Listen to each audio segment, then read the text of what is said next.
Hi everybody, it's Greg here, Greg Sharp. I am very fortunate to be one of the co-writers on Werewolf the podcast, and I'm also extremely fortunate to get to play some of the characters too. I just want to say a big thank you to everybody who listens to Werewolf the podcast, whether you tune in every week or you're an occasional dabbler, because with you tuning in and listening, that's what makes it all worthwhile for us.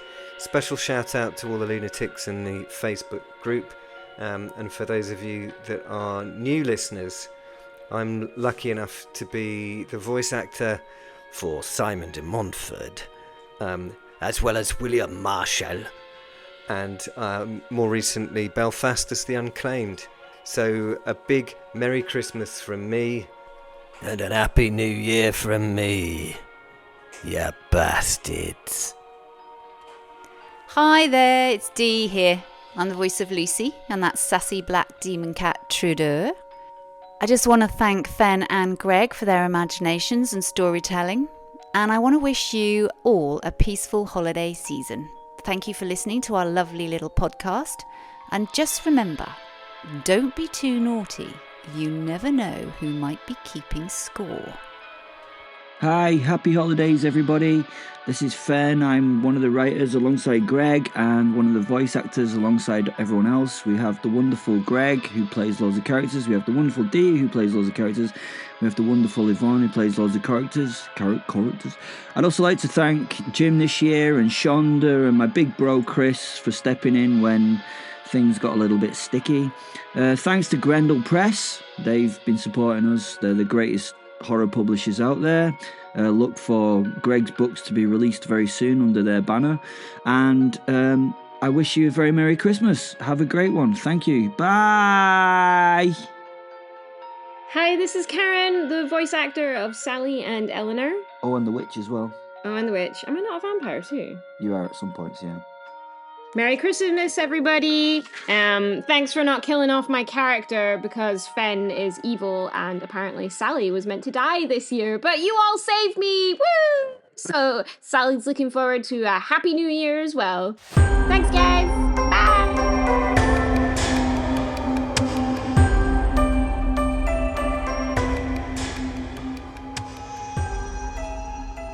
Well, I fucking hate Christmas. Not in the theatrical grumbling way that humans hate it, complaining about cues or the music beginning in October or the wrong sort of cranberry sauce, but in the older way. The way predators hated bonfires, the way gods hated prayers sung too loudly. Christmas makes people careless, and tonight it made students drunk. They spilt out the university gates in a laughing, shouting knot of scarves and breath clouds, antlers bobbing on heads that had never known hunger or terror or the sound of bones snapping properly between, teeth. I hated them.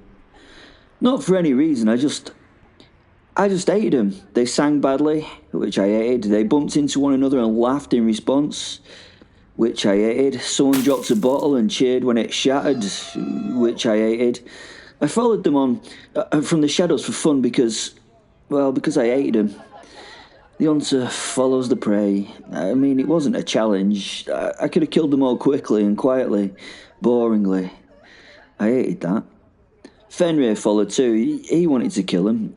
He didn't care that it would be easy. He just really wanted to kill him. Let me, Fen murmured from the back of my skull. His voice a low velvet growl threaded with ancient delight. They're loud. They're slow. They smell like sugar and fear. And I hate that. He was mocking me. Well, it was the only thing that could, really. I smiled at his humour. I flexed my shoulder out of habit. The arm was slowly coming back. Well, of course it was. Pale, newly grown, still faintly wrong in the way regenerated things always were. It will feel good again soon. It ached like a memory that refused to fade. The pain hadn't dulled yet. It wouldn't, not for a few days. I could still remember the sound made when Monty's knife went through the muscle and the bone. The smell of the blood as it hit the book and the book drank it greedily. The way that they had all watched my pain, my sacrifice. The students laughed again. My fingers twitched. I so wanted to. They don't know. Fen said softly. They don't know what you've given to them. They don't know hell is wobbling like a badly balanced crown. They don't know angels are about and that demons are playing middle management. They're children, Fen, I muttered. They're bloody prey. Fen corrected gently. One of the students, a boy with a Santa hat slipping sideways, staggered slightly too close to the alley where I stood. He looked into the shadow that stood there. Our eyes met, just for a moment, just a horrid moment.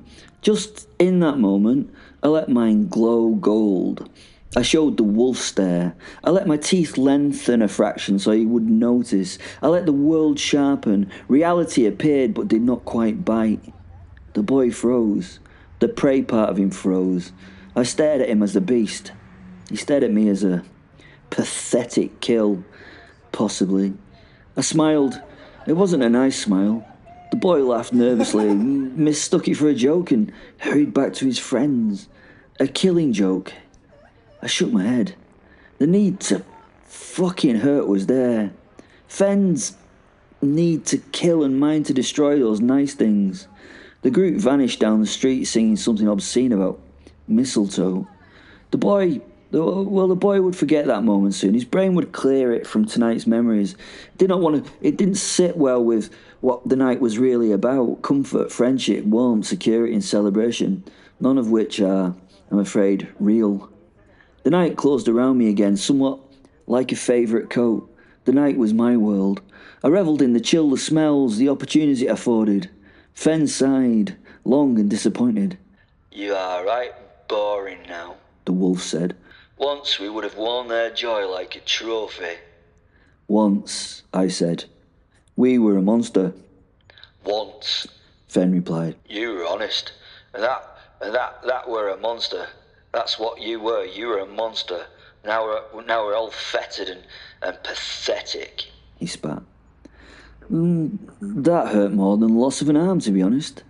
What had happened to me? I turned away from the university lights, saddened, and walked back towards the professor's town flats. Snow had begun to fall, not enough to cover sins, but enough to soften them. Windows about me glowed warm. Lovely things were happening behind the glass. Don't forget that some horrors are happening behind that glass too, said Fen. I sighed.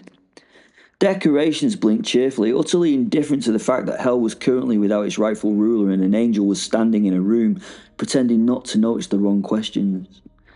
I got to the door and turned the key, entering the warmth of the hallway as a damp shadow. The flakes on my jacket melted away, as did my thoughts. The flat was quiet. Too quiet. The professor was still out doing his usual saving of the world with heaps of patronising nosity. Monty would be with him, pretending not to worry. No, that's a lie. He wouldn't be worried. He had an inherent faith in the prof that all would be okay. Eleanor would be... Who the fuck cared? I kicked off my boots and walked to the drinks cabinet. I knew it well, and I knew the professor better. It would be sacrilege not to check out what he had in there to warm a werewolf's chilled heart and his angry soul. Ah, just the thing. A Macallan 1977. Wow. This bottle must be worth 20 grand, and it was obviously just an everyday drink for the Duke of whatever he'd been Prince of, Professor de Montfort. I took a long, stiff mouthful, which surprisingly emptied the half-filled glass. Good thing there was plenty more there, Prof. I poured myself another considerable measure. In my mind, I justified it by trying to put a price on cutting my fucking arm off for his magical fucking shite that he made me do. A couple of measures of this delicious liquid were worth a fucking hand, weren't they? I smiled at my self-righteousness and sat heavily on the edge of the sofa. Fen curled inward behind me, restless. You could stop, Fen said. You could leave him to it, Michael Lucifer, the professor and whatever he's trying to prove. You could stop being good.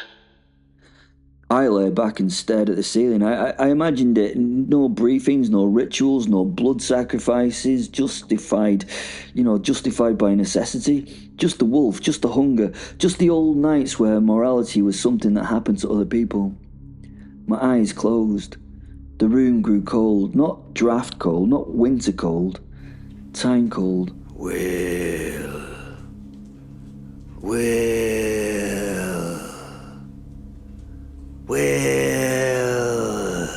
said a voice that knew my name the way that steel knows the hand that forged it. My eyes snapped open. A man stood by the hearth, broad-shouldered and unmistakably solid, dressed not as a ghost ought to be dressed, but as a knight who'd refused to die properly. His cloak was travel-worn, his sword was peace-bound, but not forgotten.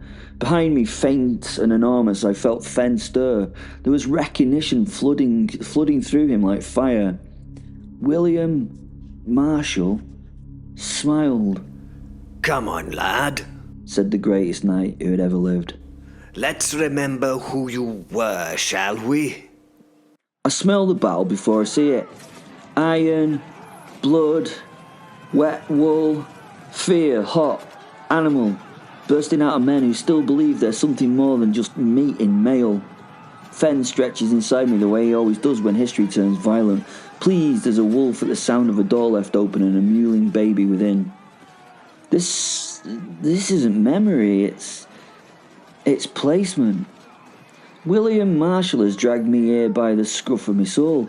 The field slopes gently as if the land itself is trying to pretend nothing awful will happen on it. Banners snap in the wind, spears bristle, men shout prayers they no longer believe in. Somewhere, a priest is already rehearsing last rites like a man warming his hands over a fire. And there, Christ alive, there's William, young, broad, glorious in the ugly way only the truly living ever are. His mail is battered, his surcoat torn, his sword nicked and hungry.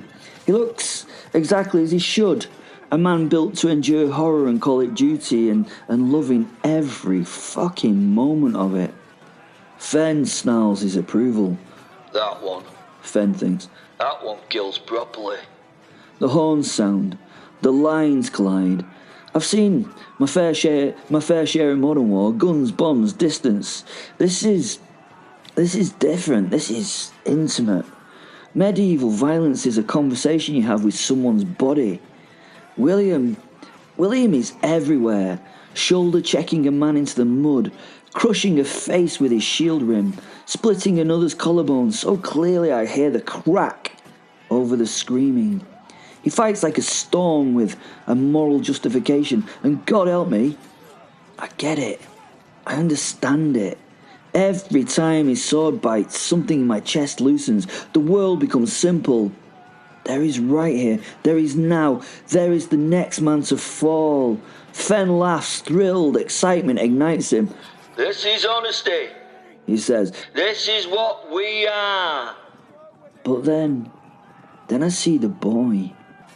He can't be more than 15. Too big a helmet, shaking hands, eyes wide with the terrible realization that legends don't tell you how heavy a spear feels when you don't want to use it. His boots are far too big and are at the moment filling with his own piss.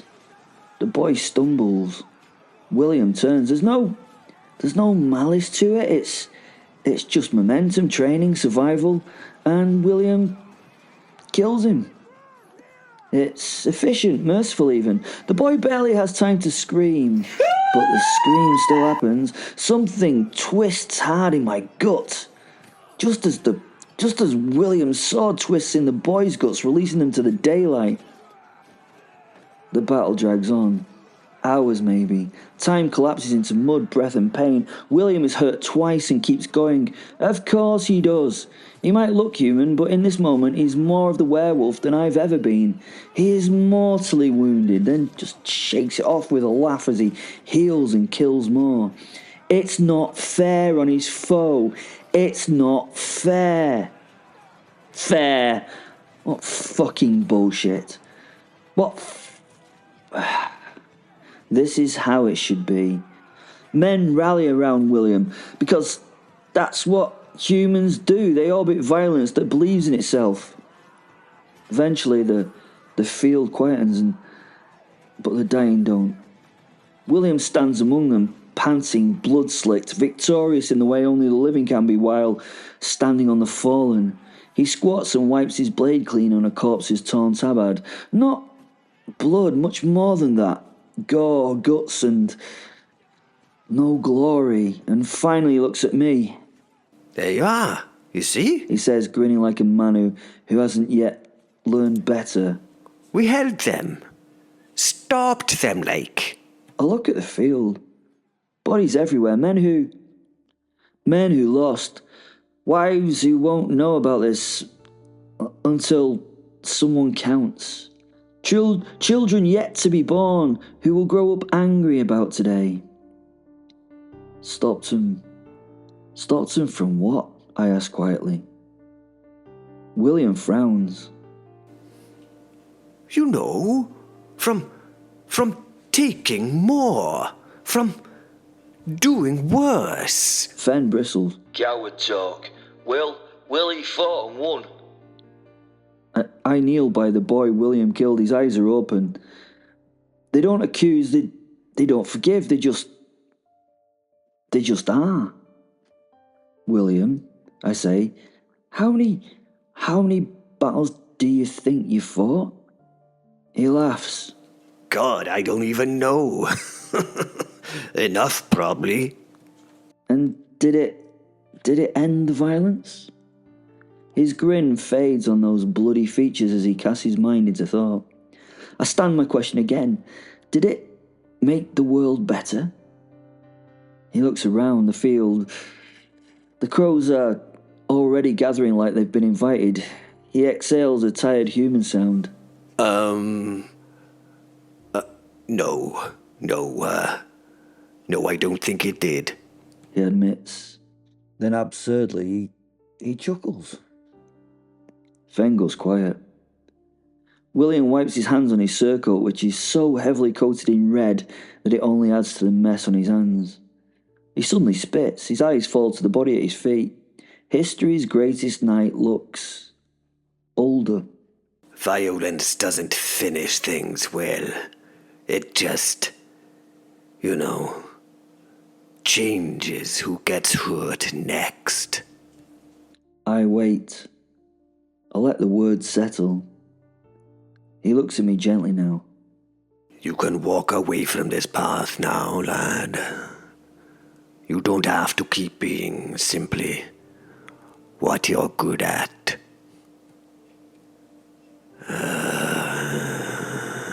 The battlefield fades, mud turns to shadow, the screams recede. I meet his eyes. I don't want to do good, I tell him honestly. You, William, kid yourself that you were. It's not our job to make the world a better place. Fen bares his teeth in agreement. William Marshall sighs, not disappointed, just sad. And the world breaks up around us.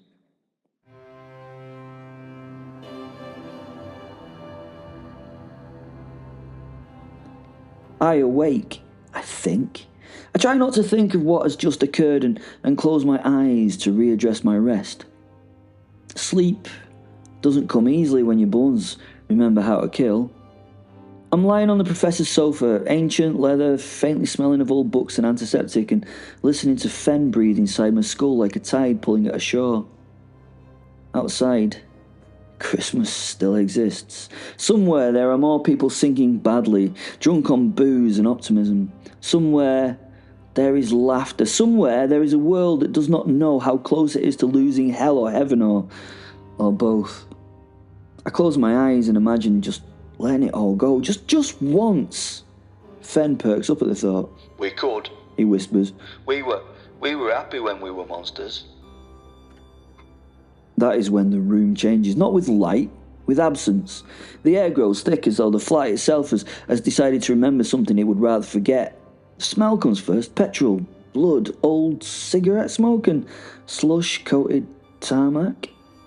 Then the weight of another presence settles at the foot of the sofa.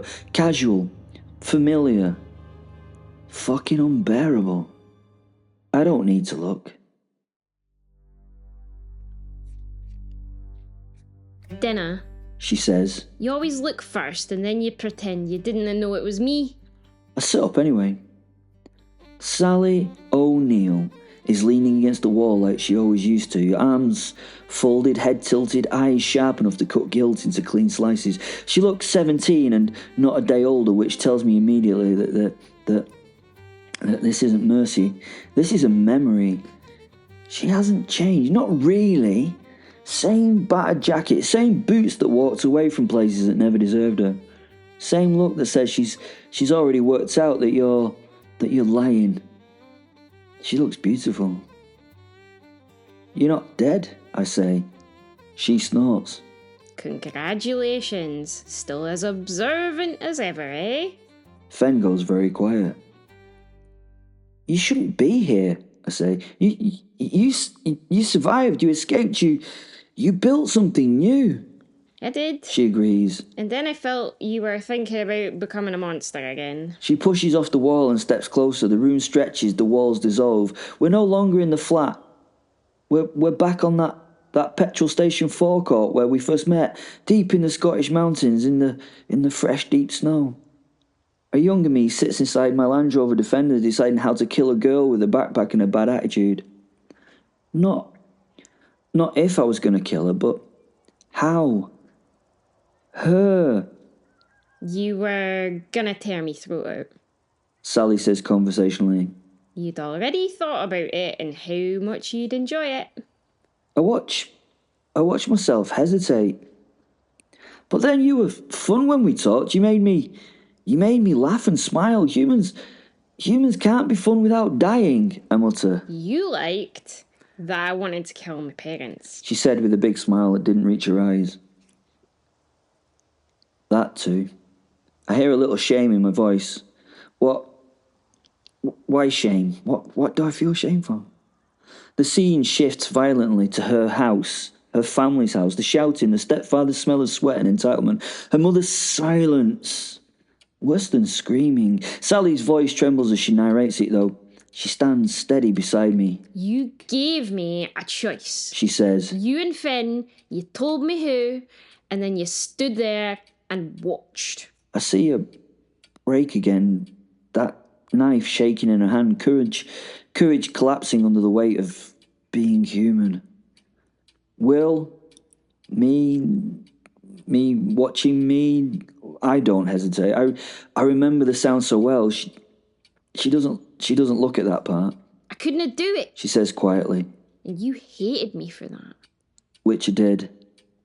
The memory moves faster now, like it wants to get through this as much as I don't. I killed though she couldn't and left. Blood, tears, horror on her part. Then me leaving. Then the wolf.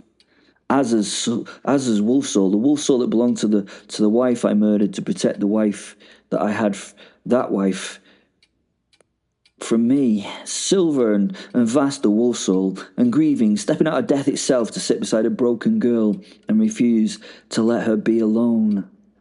Sally's eyes finally soften. She saved me. She says. Not you. She nods at the shining soul that sits by her now, protective against me even in this dreamt moment. I swallow. I went to your tribe. She continues. Surrogate, I tried to kill the wolf inside you, because I thought that was the only way to stop the pain. Fen flinches. I failed. She says. Again. The world shifts once more. The vampire queen's lair. Screaming children. My children. In my mind I say, her children. They were our children. I feel my knees give way. You didn't try to save them. You did not need to, luckily. They lived although you thought them dead. She says, voice steady but not cruel. But you avenged them, and you didn't leave me that time. I left after, I whisper. Yes. She agrees. Because you love me. That hurts more than anything else tonight. She steps back, beginning to fade, not into light, but into consequence. You think being a monster means freedom? She says.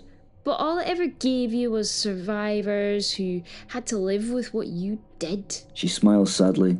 I survived, Joelle. That doesn't mean you get to stop surviving yourself. The room snaps back into place. She's gone. Fen exhales slowly. She's right. He says. I know, I answer.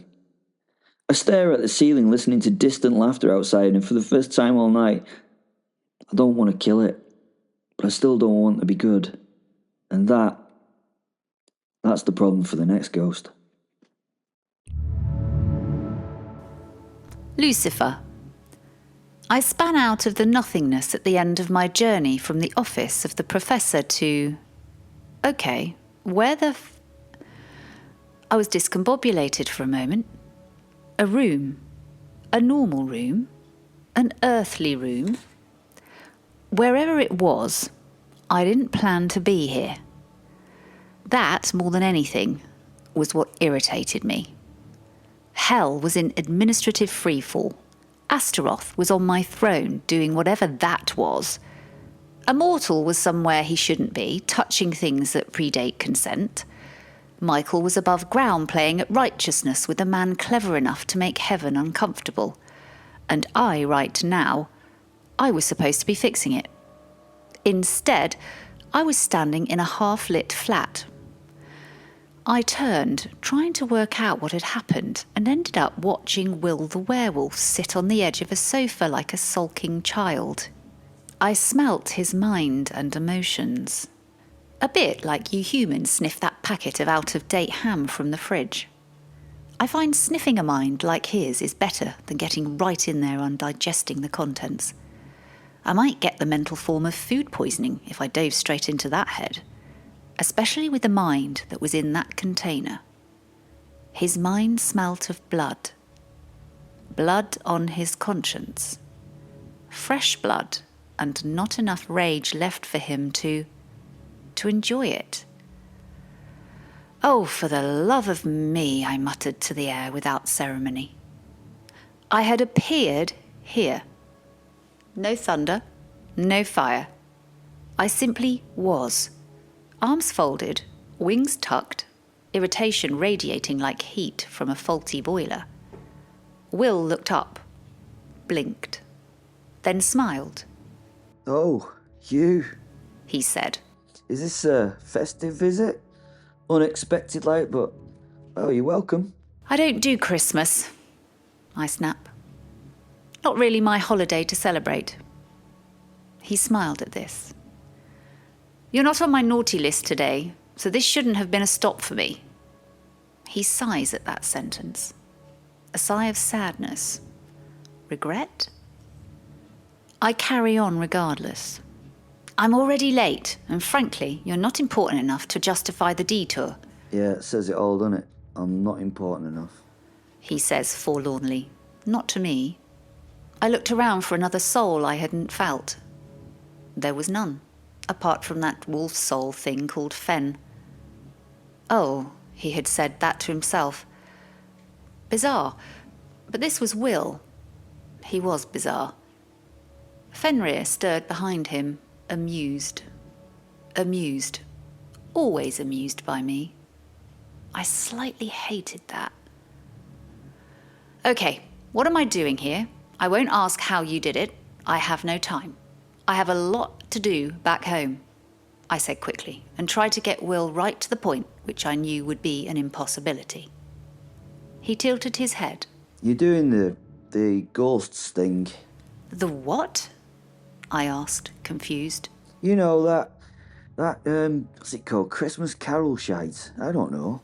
My mind was ambushed at this point. Ghosts? Christmas carol? What the hell? You know what I'm talking about. You know, what's his face's Christmas carol? You know, what's he called? Charlie Dickhead who wrote it or something. Still nothing came to mind. Oh, I'm not doing the ghost thing, I said. I haven't got the time. This is just an unfortunate convergence of narrative tropes and cosmic obligation. Now, what do you want? He frowned a little, hurt at my lack of wanting to be there. Difficult to please a narcissist of his prodigious levels. You're supposed to be showing me my, I don't know, future or something? He huffed.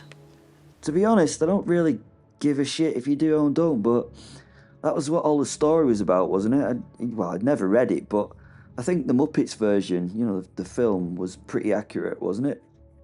I could feel the rage start to build in me. I was here partly to do with the Muppets. The Muppets. The Muppets. I was Satan. Right. Okay. Right. I tried not to destroy the world in this moment with fire and pestilence. I'm supposed to be in hell preventing a coup, so let's be brisk. I would ask you to tell me what you have an issue with, but I can skim it from your big fat head very easily. Pause. So, you're considering going back to being a monster? Go for it. See? Sorted now. I'll just go... I'm afraid it's not that simple. Oh, my mind exploded. Millions burned in a greater heat in the pits of hell. Demons screamed as I transferred my mental pain to them. Horror racked the world, creating nightmares in minds that had been having beautiful dreams about puppies and kittens, throwing the dreamers awake, sweating and blubbering. Pause. Fine.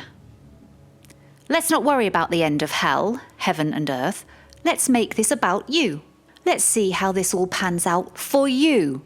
For a self-centered egomaniac such as yourself. Well, all right then. But is it going to take long? I'm really tired. I can't describe my reaction to this, just understand that it was terrible for those it affected. But I snapped my fingers. And that snap caused the reaping of an untold number of souls. A flash, an arrival. The world we arrived in did not burn. That was the problem. Will stood beside me in a future city that looked depressingly familiar. Taller buildings, worse politics, the same human misery repackaged with better screens. Wars happened, famines happened, pandemics came and went like seasonal fashion. Hell still existed, heaven still preened. Humanity continued its proud tradition of almost learning. Will wasn't there. Well, not there. He was there, but not in any visible way, not in any meaningful way. He killed when it pleased him, disappeared when it didn't. A monster in the margins. No great atrocities, no great mercies. He mattered to exactly no one who mattered. Lucifer, me, watched timelines cascade, adjusting variables. The issues in hell were forgotten for a moment. This just did not make any sense. No, I said, this is wrong. Will frowned. I did think it'd be worse than this. So did I admitted, annoyed. Usually when someone like you chooses selfishness, the universe responds with the equivalent of another eternal scream.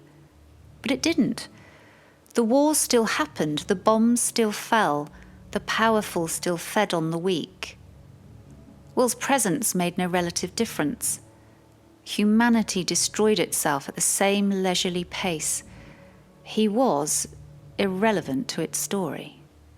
Fen growled softly, wounded by the idea. Will swallowed. So, I don't make it any worse then? You don't make it anything, I said sharply. You vanish. You rot quietly. History doesn't notice. I don't even get a decent catastrophe out of it. I scratched my head physically and mentally. I disliked that outcome more than I should have. Will looked at the city. That's, bleak. Yes, I said. Welcome to a world of indifference. I pinched the bridge of my nose. I looked at my wrist for a watch to check the time. One suddenly appeared. Its face didn't tell me the time, it screamed at me to get on with it. Literally. I should really listen. But let's look at the other possible future. Because now I'm annoyed. Again, the stomach-turning spin, and we were here. Somewhere. This one hurt. I didn't expect that. The year was 50 of them year things that you use from now. The world was scarred, but standing. Different borders, fewer nations. A fragile, ugly piece stitched together with exhaustion and memory. And Will. Will was everywhere. Not statues, not worship. Something quieter, more dangerous.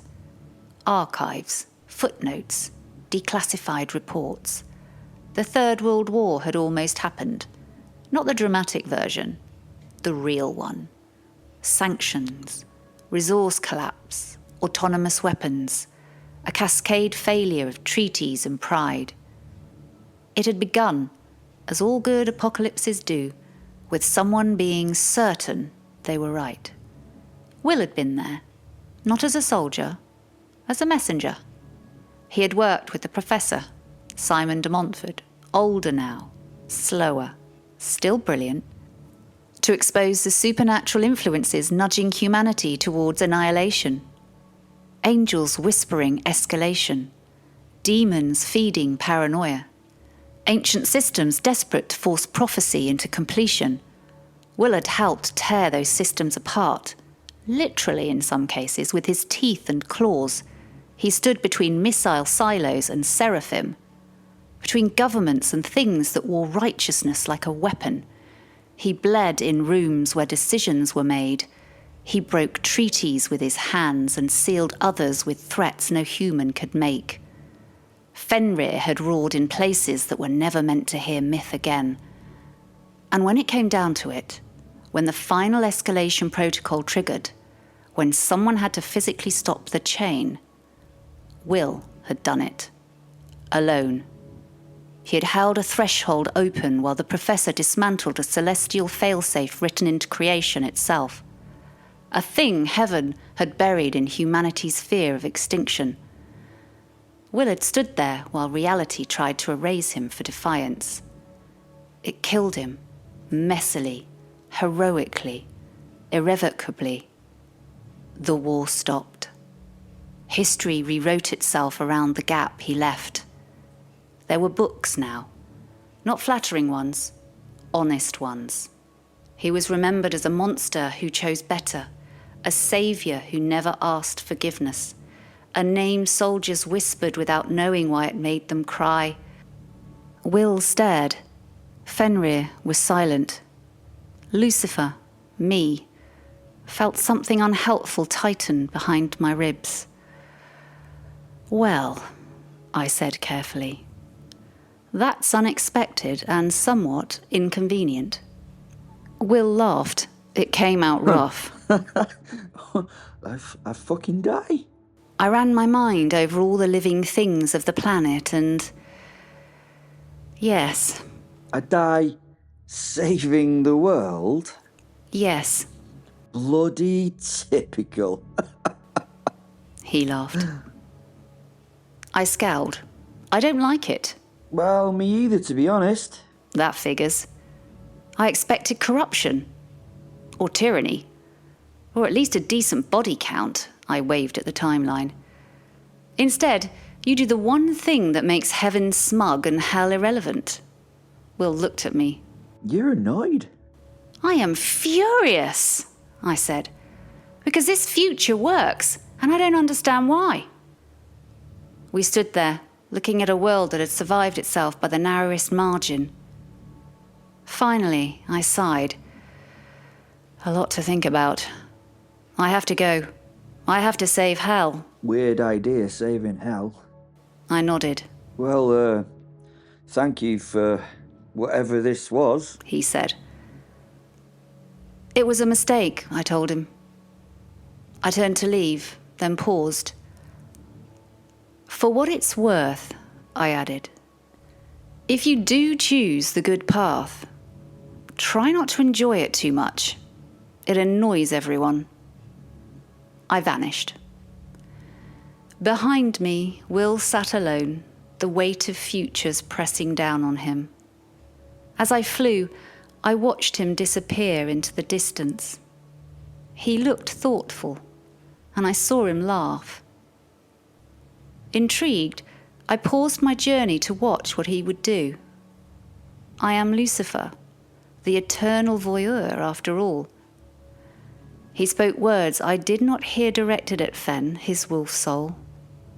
I watched them both laugh as he reached into his pocket and removed a coin, which he flicked into the air. I read his lips as he called it. I read the word tails on those lips, Of course it was tails. He was a werewolf after all. He caught the coin in a new tight fist. I smiled and continued my journey before he revealed the result. Some things I shouldn't know. I know that.